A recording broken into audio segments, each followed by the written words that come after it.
तो क्या हाल है मेरे प्यारे दोस्तों। आपका अपना दोस्त आ गया है एक और धमाकेदार अपडेट लेकर। भाइयों और उनकी बहनों, ये तो एक ब्रेकिंग न्यूज है जो सीधा आपकी गेमिंग लाइफ और ऑनलाइन वॉलेट पर इम्पैक्ट करेगी। अभी तक हम गेमिंग प्लेटफॉर्म्स पर 28% जीएसटी दे रहे थे, है ना? तो सुनो, अब सरकार 40% जीएसटी लगाने का सोच रही है गेमिंग प्लेटफॉर्म्स पर। हाँ, बिल्कुल सही सुना आपने, 40%।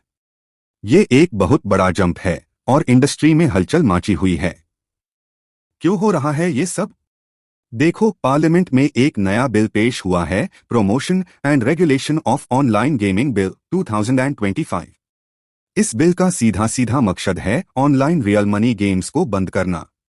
सरकार का कहना है कि ऐसे गेम्स से एडिक्शन बढ़ता है, लोग कर्जे में डूब जाते हैं और फ्रॉड का रिस्क भी होता है।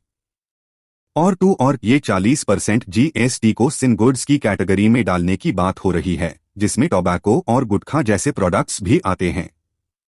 मतलब सरकार ऑनलाइन गेमिंग को अब एक बुरी चीज की तरह देख रही है। तो इसका क्या मतलब है हमारे लिए?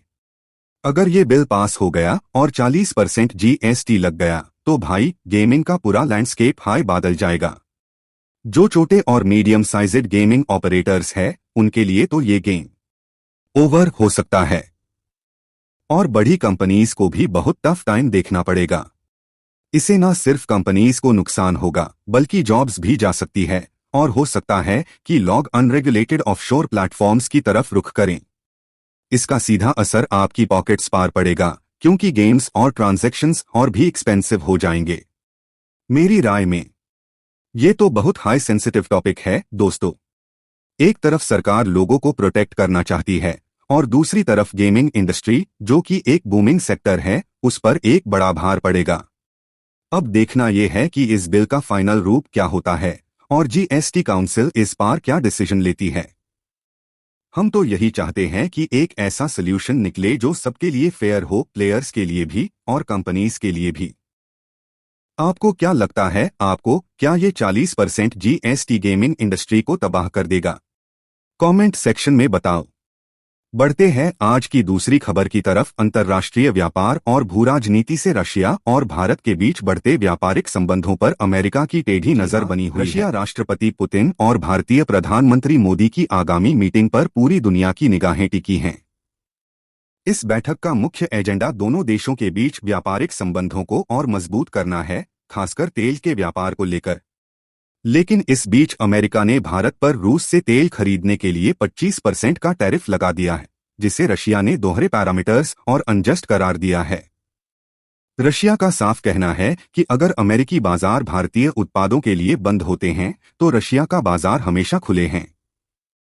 रशिया लगातार भारत को डिस्काउंट पर तेल दे रहा है और इसी वजह से यूक्रेन युद्ध के बाद से भारत का रशिया से तेल आयात बढ़ा है।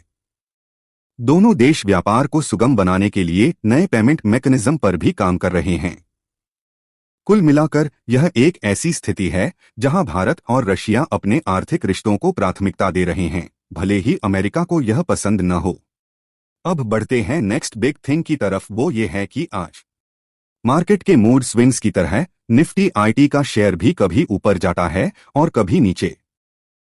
जब निफ्टी आईटी बढ़ता है, इसका मतलब है कि इन्फोसिस और टीसीएस जैसी बड़ी बड़ी इंडियन टेक कंपनीज ने अच्छा परफॉर्म किया है। इसके कुछ रीजंस हो सकते हैं, जैसे जब यूएस डॉलर के सामने रुपये कमजोर होता है तो उनकी कमाई बढ़ जाती है, या जब बेड इन्वेस्टर्स को लगता है कि आईटी स्टॉक्स अब सस्ते हैं और उन्हें खरीदने का सही टाइम है।